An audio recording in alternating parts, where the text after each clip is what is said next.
What's up, guys? Big news from Celsius Network. The judge deemed that the coins belong to the estate and not us, the customer. I'm going to go through this entire ruling and let you guys know what I think about it. Is this the end of all of our assets, or will there still be a good outcome at the end of this, and what do I think? But really quick, before I dive into that main story, Celsius said that they are resuming servicing of institutional loans. They're returning about $1.3 million of coins that were apparently accidentally transferred to Celsius after the bankruptcy filing. Guys, if you have deposited money into Celsius, please stop that. They are going to return that money, which is very, very good. And also, Flare token, they are going to be crediting people who had XRP their Flare token. It says here that Celsius is going to credit approximately 250 million Flare tokens to people that held XRP.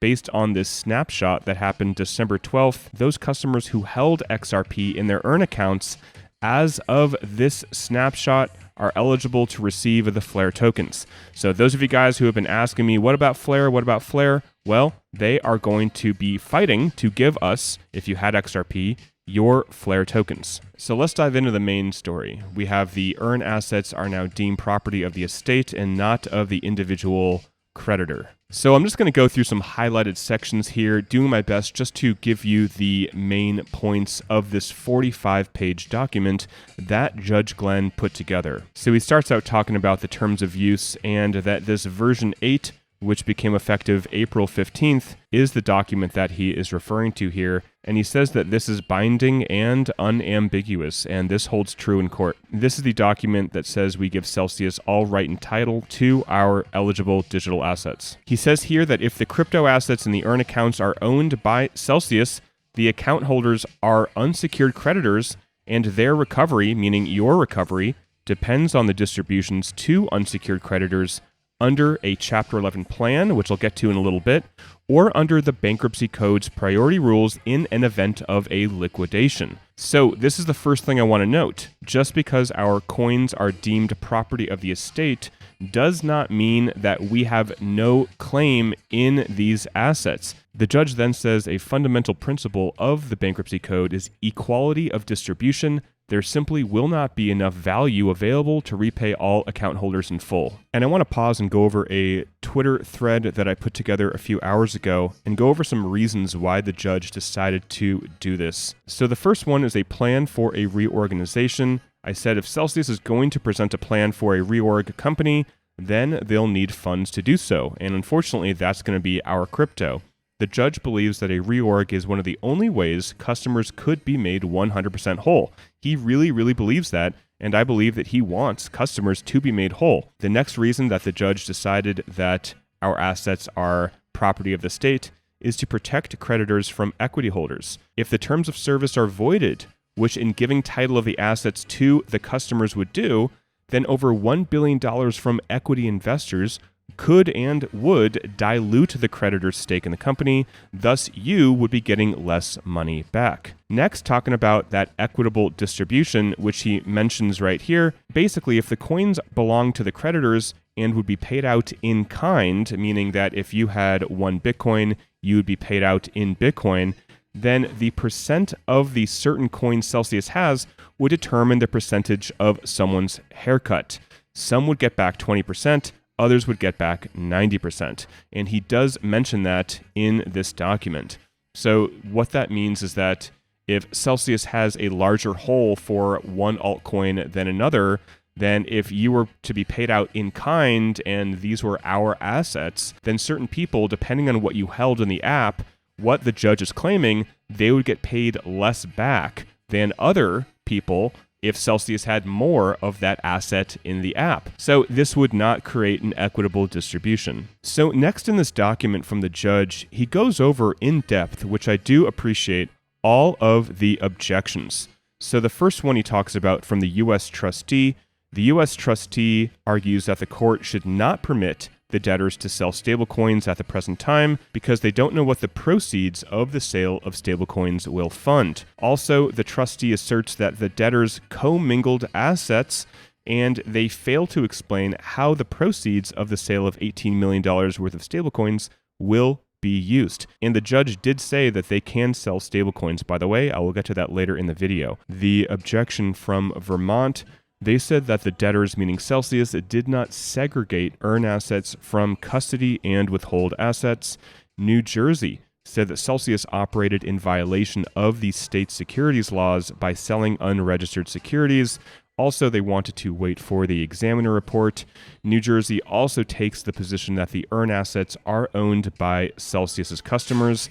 Next, going into Texas, they said that the debtors have not offered sufficient documentation to show that account holders actually agreed to the terms of use. Texas objected to the use of any proceeds from a sale to pay admin costs. And the judge basically went over all of the creditor responses, meaning people like you and I that submitted letters and submitted documentation. They said that all of the AMAs constituted an oral modification of the contract. This is what people like yourself were saying, and I completely agree. Other people were saying that Celsius may be a Ponzi, so it's too soon to determine earn asset ownership. Other creditors said that they may not have understood what they were agreeing to when we signed or agreed to this new updated terms of service, which I completely agree. Nobody had a clue what they were doing. Celsius was fraudulently misrepresenting its products and finances.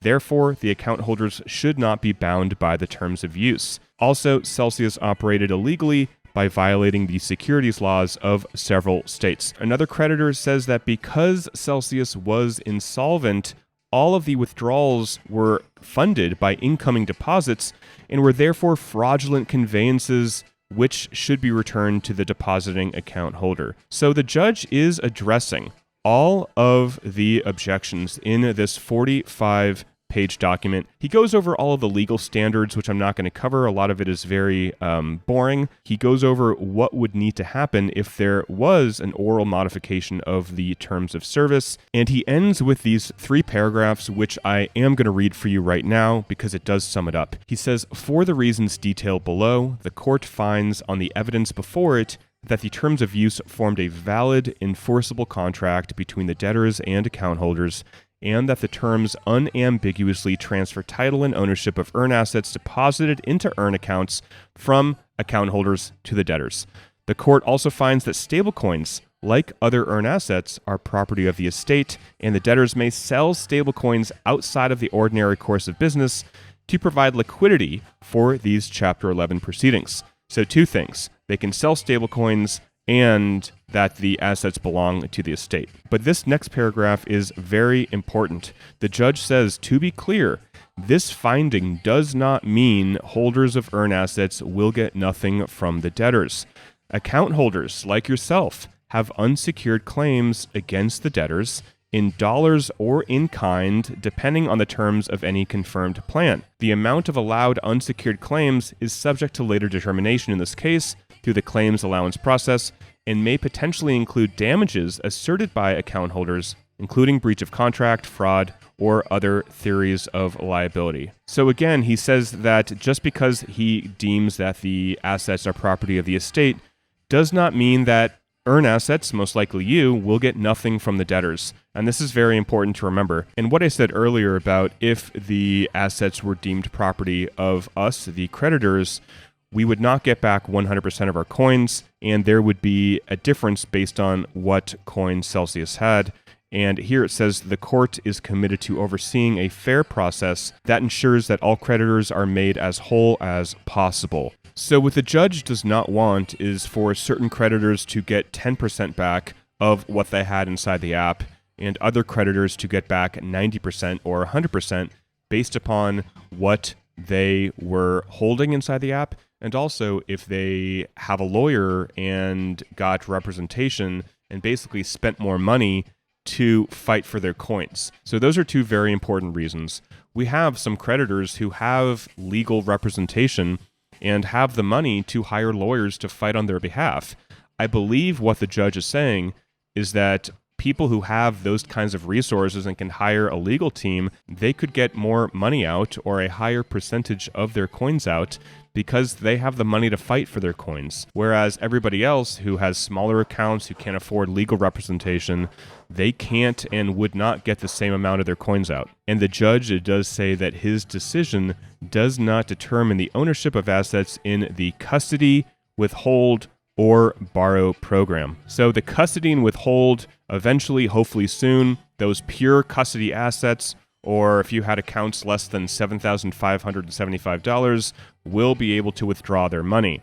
Regarding the borrow program or loans, that is still unknown as of this time. And in the judge's conclusion, he says that he does not take lightly the consequences of this decision on ordinary individuals, many of whom deposited significant savings into the Celsius platform. So this is why I don't think this is just like you're never going to get anything back.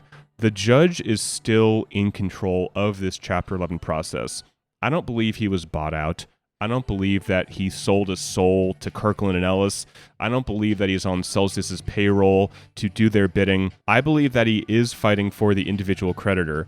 He is not stupid. He has heard so many individual complaints. He understands that mom and pops put their entire life savings into Celsius, and he is doing what he thinks is right for everybody to get an equitable distribution and to have the opportunity to get as much back as possible.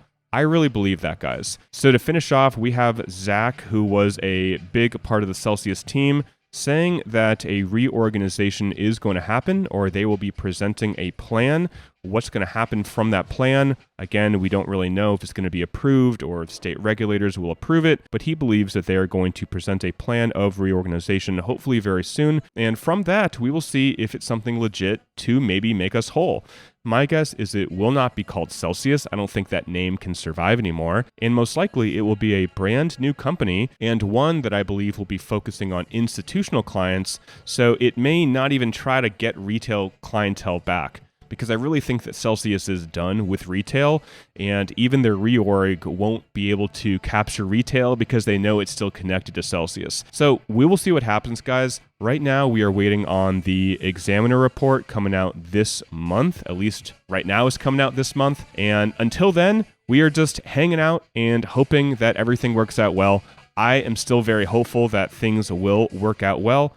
Going back to my Twitter thread, I said it's important that all the spending besides mine Bitcoin must be approved by the court. Celsius can't just spend willy-nilly. Very important. And finally, I said, it's important to remember that this does not mean that everyone in Earn will get back $0.